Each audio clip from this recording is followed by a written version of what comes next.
Svarīgākais ir noregulēt augšanas punktu rapsim un sagatavot to ziemošanai.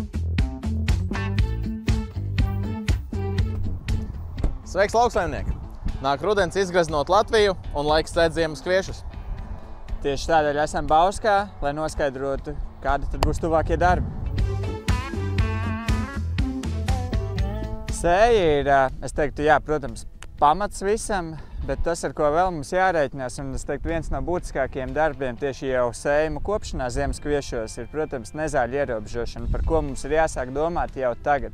Tādēļ šajā epizodē ar mums kopā uz lauka ir mūsu nezāļu eksperts Jānis, un tad es lūkšu tev, Jāni, vairāk pakomentēt, kādas tad bija galvenās nezāles, kuras mums sagādāja šajā sezonā problēmas, un kuras ir tās, ar kurām mēs jau varam sākt cīnīties jau rudenī. Nu, jāsaka, ka šajā sezonā ļoti daudzās vietās problēmas sagādāja viendīglapju nezāles. Ja divdīglapju nezālēm, jāsaka, mēs jau būtu pieraduši, bet arī tās nedrīkst aizmirst, un arī pret tām jau jālieto efektīvi herbicīdi rudenī. No viendīglapju nezālēm praktiski visos laukos ir sastopams rudussmilga, maura skarene, bet diezgan daudz parādās arī tādas nezāles kā lāčauzas, airens, arī peļastīšu lapsaste. Kāds ir tavs ieteikums, Jāni, sākt jau cīnīties ar dārgākiem herbicīdiem jau rudenī ar viendīglapju nezālēm vai atstāt uz pavasari atkal cīnīties ar viendīglapju nezālēm? Nu, es noteikti ieteiktu sākt jau to darbu veikt rudenī un maksimāli izdarīt jau rudenī, lai pēc tam jau pavasarī būtu vieglāk tikt galā ar atlikušajām nezālēm. Jo kur ir tas risks? Tas risks rudenī, ja mēs viņas pāraudzējam, tad liela iespēja, ka pavasarī mēs vairs netiksim ar tām grūti ierobežojumām viendīglapju nezālēm jau galā. Un mēs jau nezinām, kāds būs pavasarī laika apstākļi. Varbūt vispār nevarēs uzbraukt uz lauku tajā brīdī, kad jālieto herbicīds pavasarī. Konkrētāk, kāds ir mūsu rekomendācija tieši, lai ierobežot šīs viendīglapju problēmas? Mūsu rekomendācija rudenī ir lietot herbicīdu kombināciju Flags Forte un Pontos.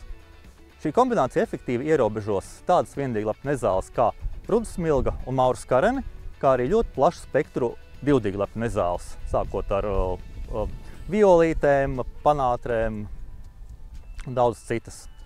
Tāpat arī šī kombinācija palīdzēs kopējā programmā ierobežot arī lāčauzas. Tātad jau mēs nedaudz ierobežosim rudenī, un tālāk jau ar nākošu apstrādi pavasarī darbs tiks vieglāk paveikts. Un kad tad ir vispiemērotākais laiks, lai lietotu tieši herbicīdu kviešos? Tas ir tas brīdis, kad kvieši ir sasnieguši 1 līdz 2 lapu stadiju, jeb praktiski uz lauku skatoties tas brīdis, kad tikko mēs redzam, kad iezīmējās jau strīpiņas un varam redzēt sliedus. Tad arī dodamies un smidzinām. Es teiktu, pats svarīgākais ir, kamēr nezāles ir mazas, tikko kā izdīgušas vai tikai dīkstošas. Precīzi. Paldies Jānim, bet vēl viena aktualitāte, kam noteikti jāpievērš uzmanība arī kviešos šogad, ir kailgliemežu ierobežošana. Citus gadus esam novērojuši arī, ka kailgliemeži spēj darīt būtiskus bojājumus arī ziemas kviešu sējumos. Tādēļ aicinām turpināt arī ziemas kviešos monitorēt šo kaitēkli. Un, ja nepieciešams ierobežot kailgliemežu ziemas kviešos, darām to ar Ironmax Pro. Par kviešiem tik tālu ir skaidrs. Tālāk dosimies uz rapšiem, lai aplūkotu, kādi tad ir aktuālākie darbi šajā brīdī tieši rapšu sējumos.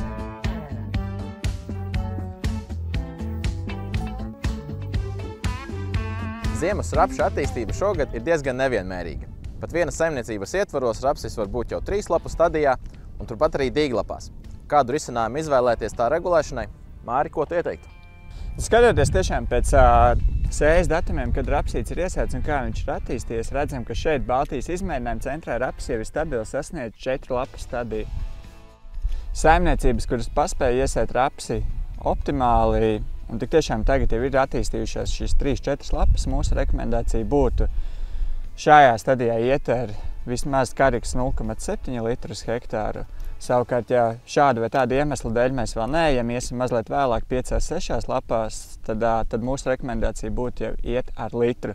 Savukārt saimniecības, kuras tiešām objektīvi iemeslu dēļ šogad sasēja rapsīti vēlāk, un šis raps tagad tikai veido īstās lapas, tad šādos rapšu sējumos noteikti mazliet vēlāk varēsim tikt galā ar to pašu Juventus, un tur mūsu rekomendācija ir lietot 0,5 litrus hektāra, kas būs gan kā fungicīds, gan kā regulators.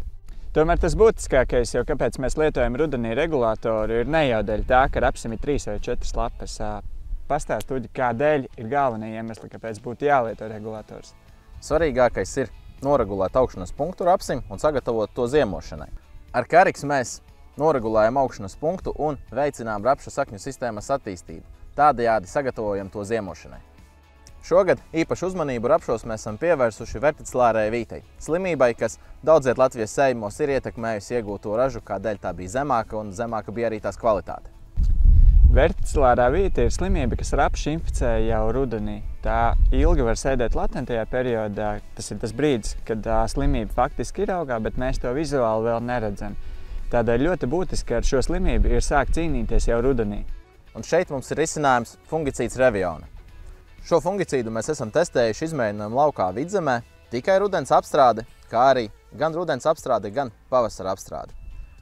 Kā redzam, izmēģinājumā būtiski labāku efektu ir sniegusi pilnā apstrādes tehnoloģija Reviona gan pavasarī, gan rudenī.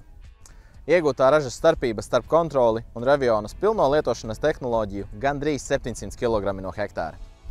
Tas viss izklausās ļoti pārliecinoši, tomēr man liekas pats būtiskākais, kas ir jāsaprot arī jums, lauksaimnieki. Kā tad īsti mēs rekomendējam lietot šo Revionu rudenī jau? Atgādināšu, ka Reviona darbojas tikai kā fungicīds, tādēļ nepieciešams klāt regulators. Ko mēs iesakām? To lietot bākas maisījumā vai ar Karix, vai ar Juventus. Un no ziņa Clearfield audzētājiem. To, ko mēs redzam, ka Clearfield rapsītī ir sadīguši arī nezāles, un šīs dīglapu līdz pirmo īsto lapu stadiju nezālēm ir vispiemērotākais laiks, lai lietotu tādu herbicīdu kā Clairavo Flex. Ko tad tu tur smaidies telefonā? Tagad agromāts tu vari apmainīt punktus pret basu produktiem. Skatos, kurš no rudens produktiem man būtu nepieciešamāk šai sezonai. Tieši tā. Visi produkti, par ko runājām šajā epizodē, ir pieejami Agromelas par lojalitātes punktiem. Paldies, ka skatījāties un tiekamies drīzumā!